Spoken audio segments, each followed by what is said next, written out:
Et dans le cadre du projet Star-Est, le gouverneur militaire de l'Ituri a posé la première pierre des travaux de construction du bureau administratif de la coordination provinciale de ces projets en Ituri. 2 bâtiments seront dirigés à Bunia pour permettre à ce projet à bien s'exécuter en faveur des personnes touchées par les conflits armés dans cette partie de la République.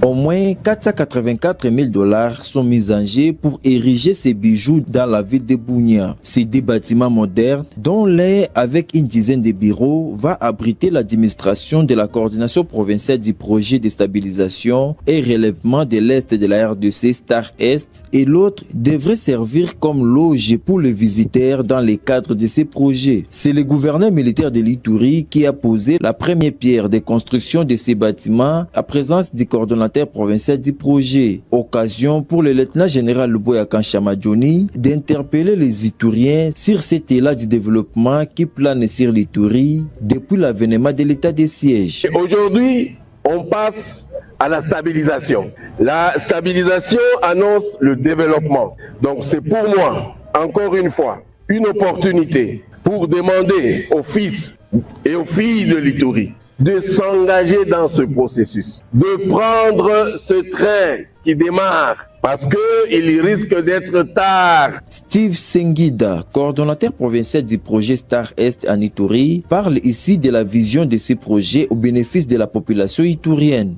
Le projet Star-Est est un projet du gouvernement congolais. Vise dans ses objectifs l'amélioration de l'accès aux infrastructures socio-économiques et communautaires de base, la réintégration de personnes affectées par les conflits, y compris ces sortants de groupes armés, mais aussi et surtout, ce projet va devoir renforcer la capacité des administrations provinciales à faire face aux défis de la stabilité et du relèvement.